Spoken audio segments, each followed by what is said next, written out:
Welcome to Bed Crime Stories podcast.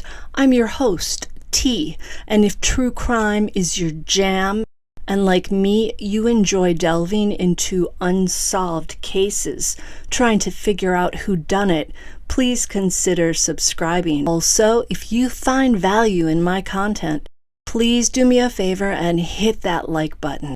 Dylan Round's mother, Candice Cooley, appeared on Duty Ron's channel yesterday to clear up some information. Candace kept her composure during the chat despite Dylan's upcoming birthday, which is today, August 1st. Let's hope Dylan's family can have some peace and quiet as they feel his absence today. I planted flowers in Dylan's memory per the family's request. Dylan is a Leo, and he definitely fit the bill. As we've learned, he was a leader out there in Lucin on his farm, trying to do what many say was impossible, to grow crops in a desert where the water is salty. Dylan had to battle the desert heat, the brackish water, the thick, mud-flat soil, a lack of creature comforts in a small trailer that depended on a generator for power, tractor wheels that constantly needed fixing, a workload that included demanding contract gigs with other farmers and ranchers, and planting his own first crop of triticale, and he was winning until someone prevented him from calling his grandmother and returning to his farm. Personally, I think the POS who did that is Jim Brenner. During the interview with Duty Ron, Candice Cooley clarified once and for all Chase Venstra's status in her son's case. She said Chase was never said to be a suspect by the FBI or Box Elder. Cooley emphasized that it would be impossible for this Gloria Dellon or anyone else to say that Chase Venstra has been cleared in Dylan's case because he was never named a suspect in the case in the first place. Some of the confusion, as Cooley explained, was because she and Dylan's father, Justin Rounds, called Venstra a person of interest when they offered an initial reward of $20,000. Candace explained that they had hoped that announcing the large reward would lead to Venstra either being brought forward so they could talk to him, or him coming in of his own accord, and the reward did the trick. It wasn't bounty hunters who brought Venstra forward to chat with Candace and Justin. He came of his own accord. This fact makes me think that Venstra really isn't the person who actually did Dylan in. Second, in my opinion, if the FBI and Box Elder got it wrong, and Chase Venstra really is the perpetrator of whatever happened to Dylan, you'd think that Chase would have taken off for Mexico. We've learned he's a master thief who knows how to disappear into the mountains and how to bury firearms in the sand. But Venstra didn't run, he came forward.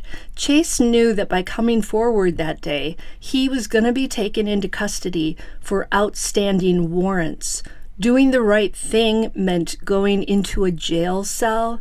Chase Venstra did one right thing that day. Candace confirmed that Chase Venstra was indeed the man who stumbled out of the desert on the Wednesday before Dylan went missing. And Chase Venstra is the person who confirmed to her that he was the guy and that Dylan did pick him up, give him a ride. Cooley shared several new bits of information. One, she said that Venstra had his phone with him when he asked Dylan for a ride, but it was out of juice. Venstra asked Dylan to use his phone charger. Cooley also stated that she and Justin Rounds felt that Dylan's boots being found behind that dirt pile and Chase stumbling out of the desert without shoes or boots seemed like they could be connected in some way, and that's why they wanted to talk to Venstra. We also found out from Candice Cooley that 3 other credible eyewitnesses saw Chase Venstra get into Dylan's truck that day. Per Coolidge, that debunked the theory that Dylan Rounds left Chase in the desert with no boots on. I think that theory was that Dylan refused to give Chase Venstra a ride that day, and that maybe came out of Candice saying that Dylan didn't fess up and say he took in this strange man and gave him a ride because he didn't want to worry her. Note that Chase Venstra came forward during the first week after Dylan went missing. After meeting with Venstra, that's when Candice Cooley publicly announced that Chase Venstra was no longer a person of interest to the family. She says that she announced that because Chase was then in custody. It sounds like Chase Venstra perhaps went out to Lucin on the Saturday that Dylan disappeared to pick up some firearms that he maybe buried out there. Don't write that down as a fact, but that was the message that I took from what Cooley was saying.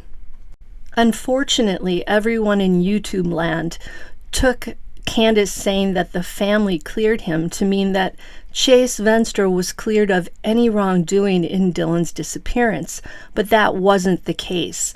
Unless law enforcement says Chase Venstra is a suspect and then says he's been cleared of being a suspect, nobody can say that he's been cleared in the case. Gloria Dellin unfortunately got all of that wrong, and it caused a lot of unnecessary chaos and confusion. Candace then went on to talk about the events that occurred after she and the family realized that Dylan was missing. She said that Kurt Wadsworth came out to Dylan's farm in Lucin on Tuesday, May 29th, to help the family drain the irrigation pond. I think Candace got the date wrong, though, because Dylan went missing on Saturday, May 28th. The following Tuesday was actually May 31st. But yes, Kurt Wadsworth has said that he went out there at the family's request to drain that irrigation pond to make sure that Dylan wasn't in it. Candace then stated that after Kurt left Dylan's farm that Tuesday, later that night, the person who said he gave Chase Venstra a ride out to Lucin on Saturday, May 28th, called Kurt. So while Candace didn't name that person who called Kurt, I think it's safe to say that it was Robert Aviles. Aviles apparently called Kurt to let him know about the ride to Lucin. It was after that that Kurt Wadsworth called Candace to tell her that Dylan was being held hostage. Note that Kurt's call to Candace came in to her phone 20 minutes after she and Justin Rounds announced the initial reward fund of $20,000. And we know from Candace that Kurt called her 3 times about this hostage story. First, Kurt told Candace that this other person, Aviles, told him about this. Later, Kurt told Candace and basically all of YouTube that he got the hostage story from a psychic. Kurt's daughter clarified that the psychic was actually her mother who reads tarot cards. Seems kind of sus that Kurt offered up that weird hostage story 20 minutes after the initial reward monies were announced. Did Kurt make up that story in a bid to get his hands on the money? Kind of sounds like it. If that's the case, he really is not such a nice person. Now, I want someone to ask Kurt Wadsworth which of those 2 stories is true. Did Robert Aviles tell him that Dylan was being held hostage, or did this come to him from his psychic wife? Inquiring minds want to know. Candace said 6 Elko deputies searched the house and did not find Dylan, but of course we already knew that, right? Candace stated another detail that we also already know, and that is that law enforcement has not named Kurt Wadsworth a person of interest in the case, at least not out loud. Candace also said that Kurt hasn't been charged with anything, and he hasn't been taken in for questioning. Now, I'm finding that last part hard to believe. Kurt Wadsworth hasn't been interviewed by law enforcement? Really? Candace then talked about Kurt helping Dylan dig the irrigation pond with his backhoe and said that's why Kurt's backhoe was on Dylan's farm the week that he went missing. So basically, Candace was saying, in not so many words, that there was nothing nefarious going on with Kurt's backhoe out there in Lucerne. Candace also confirmed that as part of the search for Dylan, in addition to the irrigation pond, the authorities searched the dirt pile, the grain truck, and Dylan's fuel tank. They've also used ground-penetrating radar. Candace expressed shock that Kurt Wadsworth has been so vocal on YouTube. She said that she's even listened to some of those lives and recorded calls, and she didn't hear Kurt say anything suspicious. The impression I'm getting from Candace is that she doesn't think Kurt Wadsworth played any role in Dylan's disappearance. At this point on Duty Ron's show, Duty Ron stated that these three people have probably been interviewed multiple times by the FBI. He doesn't name the three people, though. I'm thinking he's referring to Kurt Wadsworth, Robert Aviles, and Chase Venstra, since those are the people they were just talking about. By saying this, Duty Ron is contradicting what Candace just said about Kurt Wadsworth never having been questioned by the authorities. Is Duty Ron just assuming that those three men have all been questioned multiple times, or does Candace have it wrong? That was one thing that confused me. Then Duty Ron switched the topic to the main suspect in the case, Jim Brenner. He mentioned Brenner's violent history and asked Candace if Brenner had ever made threats to the family. Candace said that they always thought Brenner was an odd guy, but that was because he was living out in the desert by choice, and he seemed to prefer to be away from people. They had no idea that Brenner had such a violent criminal past, and they never did a background check on him. She said Brenner was always around at Dylan's farm, and yes, he was a bit different, but there was never anything that would give you that, "Ooh, son, watch your back" feeling. She confirmed that Brenner is indeed a drinker. Candace also emphasized how important it was for Dylan not to let the seed in his grain truck get wet. And she confirmed that he had a tarp for the grain truck, but it had holes in it. We knew this already from Kurt Wadsworth. She also said that Dylan actually bought the seed weeks before he went missing, so that seed was ready and waiting for Dylan in Lucerne well before the Friday when he planted it. By the way, Candace said that Dylan has a 10-wheeler grain truck, which she described as a little truck. It's not like a really big one.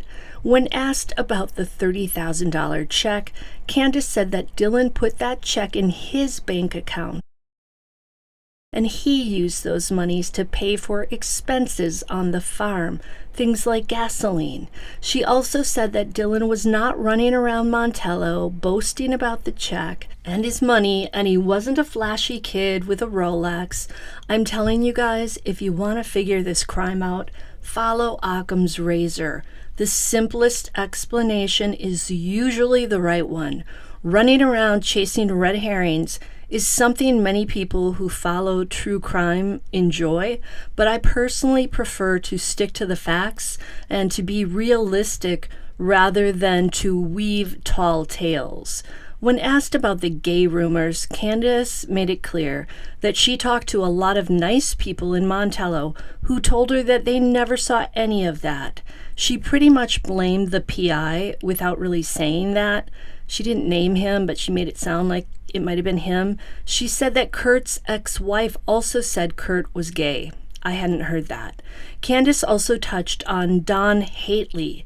I think I've been mispronouncing his name all this time. It seems to be pronounced Hately. At least that's what Candace used. She said that he's been around the family for around 3 years. He's apparently helped the rounds along with Ed Hirschberger on a pig farm in Idaho. She described Hately as being another person who prefers to live out in the desert away from people. She confirmed that Dylan did have a falling out with Don Hately, and he did fire him. So either Don Hately lied when he allegedly told Kurt Wadsworth that he left because he wanted to go fishing. Maybe Hately was trying to cover up for himself. Maybe he was embarrassed that this 19-year-old fired him. Or Kurt was lying when he said that. Dylan did fire Don Hately, end of story. As for why Dylan was out on a farm at age 19, Candace said he would have preferred to have a farm in Idaho, but there 1 acre goes for around $10,000. She also said that Dylan's farm is only 70 miles away from her house and his family, and Dylan went home to Idaho whenever he didn't need to be at the farm working or at another person's farm or ranch out in Lucin and Montello. Candace reiterated that Dylan started the farm when COVID hit and his schoolwork was interrupted. He preferred to focus all his attentions on his farm at that time, and that's why he didn't go back to high school. Here's what I think is the most important part of what Candace told Duty Ron. She said that everything was at the grain shed area on Monday, May 31st, when the family showed up in Lucin to search for Dylan. Dylan's boots were there. His grain truck was there. Candace also said this, and I quote, "Everything happened right at that property that Brenner was squatting on, and Dylan never left that property," end quote. Now that's big news. Her saying that tells us that she and law enforcement believe the crime occurred at that property. She said Dylan never left that property. Candace also let it be known that Dylan's cap, the one that Brenner appeared to be wearing, is currently being tested by law enforcement to see if Dylan's DNA is on it. If Dum Dum Brenner took Dylan's cap and wore it, that is highly damning evidence. So this is supporting my theory that Dylan maybe drove over to that locked gate at around 7 a.m. when it was raining, and he was in a big hurry to get that grain truck under the shelter. Dylan was perhaps furious with Brenner for not answering the phone and not coming out to the gate when the rain was threatening to ruin the seed, which goes on average in the United States in 2022 for $1,760.87 a ton from what I could see doing my research. When Dylan got to the workshop and found Brenner there, did Dylan furiously rip into Brenner? Did he say, "That's it, you MFer, I'm calling the landowner today and you're gonna be out of here by tonight"? Did Brenner, desperate to keep his housing arrangement and still raging over Dylan's permission to use that grain shed and having to lock and unlock the gate every time Dylan showed up, did that spark a violent act, a shooting perhaps, or a scuffle on the ground that led to his hands being around Dylan's neck? Did Brenner drag Dylan by his feet, by the boots, to get him onto a truck to take him out somewhere in the desert? Did the boots come off in the process? Was Brenner such a long-time alcoholic that his brain was pickled to the point of not seeing how tossing Dylan's boots behind the dirt pile near his trailer would cast suspicion right on his fat head if they were found? Did he think no one would put two and two together, that Dylan was at that grain shed that morning? It's sounding like that was the case. We also heard, by the way, early on, that when they found the boots, there were marks in the desert, in the sand, that a scuffle had taken place there. So it's kind of all coming together. Candace also told Duty Ron that there's a lot more that law enforcement knows and that will not be made public until the entire case is in place. She said that's why Brenner is the main suspect, and there were additional things found at that grain shed property that support Brenner being the main suspect. Candace also clarified which missing items were eventually found. Here's what she said. The family found Dylan's shotgun, and Dylan's grandparents brought an extra key fob with them. When they came to Dylan's farm, they brought that extra key fob from Rigby, Idaho. Dylan's pistol and his key fob for the red F-150 truck were never found. His cell phone also has not been found. Someone in the family bought a phone and cloned Dylan's phone, which made Dylan appear to be back on Facebook for a brief second. This freaked his friends out. The family did this, not law enforcement, and it was done the first week after Dylan vanished. So let me say it again. Dylan's cell phone, his pistol, and his key fob for the red F-150 truck have never been found. So we can put all the rumors about that to rest. On to Dylan's campers. Apparently he had two, one for storage and one for sleeping. Both campers have been taken in for processing. That is new news. Two campers, not one, and both are with the FBI for processing.